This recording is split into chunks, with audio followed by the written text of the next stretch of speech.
أماطة اللثام الأكاديمية السويدية المسؤولة عن جائزة نوبل في ستوكهولم اليوم الخميس 6 من تشرين الأول أكتوبر سنة 2022 فوز الكاتبة الفرنسية آني إغنو بجائزة نوبل في الأدب لعام 2022، وهي كاتبة معروفة بمؤلفاتها ذات الأسلوب السهل الممتنع والمستوحاة من تجربة الطبقة والنوع وخصوصا الشخصية الاجتماعية.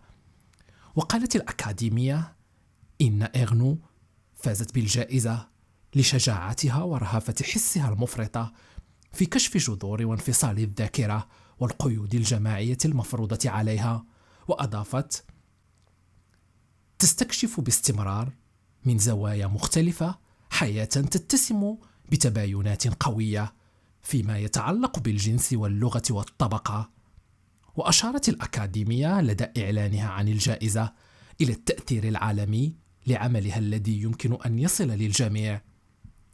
ووصفت إرنو بأنها كاتبة استطاعت أن تصل إلى كافة فئات المجتمع، وعبرت بأنه شرف كبير وذلك يشكل مسؤولية كبيرة عليها من أجل الإنصاف والعدالة. وقالت في تصريح للتلفزيون السويدي: أعتبر أنني أعطيت شرفا كبيرا، وبالنسبة لي في الوقت نفسه مسؤولية كبيرة، وهي مسؤولية أعطيت لي من خلال منحي لجائزة نوبل. وأضافت: يعني ذلك أي إعطاء هذه الشهادة هو شكل من أشكال الإنصاف والعدالة فيما يتعلق بالعالم. وتبلغ إغنو من العمر 82 عاما، ومعظم أعمالها مستلهمة من سيرتها الذاتية. وصدرت روايتها الأولى لزغموار فيد في عام 1974، لكنها اكتسبت شهرة عالمية بعد نشرها لروايتها ليزاني في عام 2008 التي ترجمت إلى The Years أو السنوات في عام 2017. وقالت الأكاديمية السويدية عن هذا الكتاب إنه أكثر مشاريعها طموحا، وهو الذي منحها شهرة دولية ومجموعة كبيرة من المتابعين وخصوصا في الأوساط الأدبية. Vem som tilldelas årets Nobelpris i litteratur.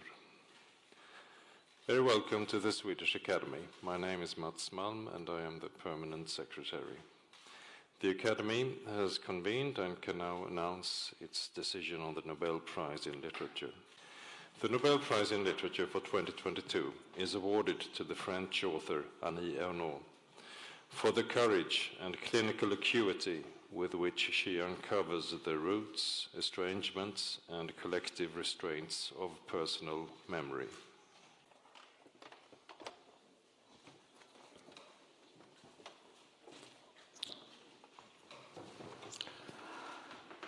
Varmt välkomna till denna presskonferens om årets Nobelpristagare i litteratur. Mitt namn är Anders Olsson, ordförande i Nobelkommittén, och vid min sida står Ellen Mattsson, också medlem i kommittén. Övriga medlemmar i kommittén som har förberett årets pris är Stig Sandberg, Anne Svärd och Per Westberg. Adjungerad medlem i kommittén har varit Mats Malm, Svenska Akademins ständige sekreterare. A warm welcome to this press conference on the Nobel Prize Laureate of Literature 2022. My name is Anders Olsson, chair of the Nobel Committee, and by my side is Ellen Mattsson, also a member of the committee. The other members of the committee that have prepared the Nobel Prize in Literature 2022 are Stig Sandberg, Anne Svärd, and Per Westberg. Co-opted member of the committee has been Mats Malm, permanent secretary of Swedish Academy. Before opening up for questions, I would like to make a brief presentation in English of the laureate and her work. More information about our laureate is on the Swedish Academy's website and on nobelprize.org. This year's Nobel laureate in literature, the French writer Annie Ernaux, was born in 1940 and grew up in the little town of Yvetot in Normandy.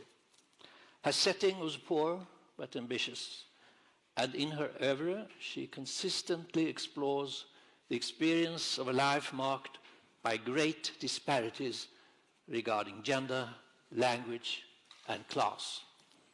Her literary work dealing with her class experience and rural background began early as a memory project with the ambition of widening the boundaries of literature beyond fiction in the narrow sense.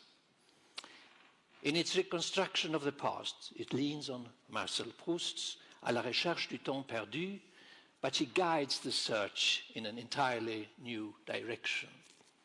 Despite her consciously plain literary style, she declares that she is an, quote, ethnologist of herself, end quote, rather than a writer of fiction.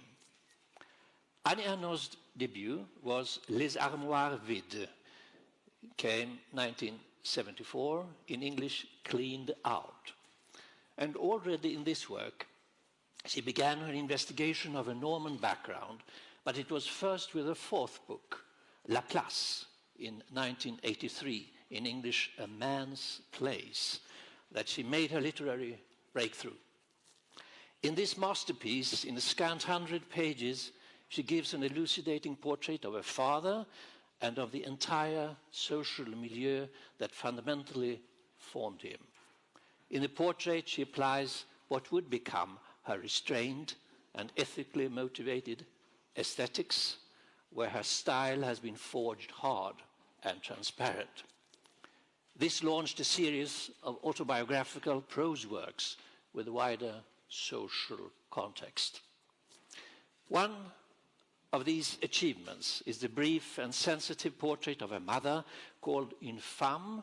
It came in 1987, in English, A Woman's Story. Another is La Honte, 1997, in English, Shame. In many ways, a continuation of the portrait of the father, analyzing the social roots of shame that would recur in many of her books. A special place in a production has a deeply engaging, clinically restrained narrative about the 23-year-old narrator's illegal abortion, L'événement, in 2000. In English, it's called Happening. Annie Ernaux's writing is subordinated throughout to the process of time, and nowhere else does the power of social conventions over our lives play such an important role as in Les Années. It appeared in 28, in English, The Years. It is a most ambitious project and has been called the first collective autobiography. It won her an international reputation and a raft of followers and literary disciples.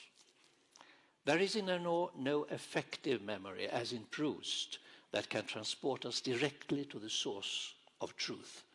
In Les Années, the spontaneous memory of the self is substituted by the third person of collective memory, suggesting what songs are sung, what stories are told, or what trends are ruling at a particular time. And those conventions quickly pass by.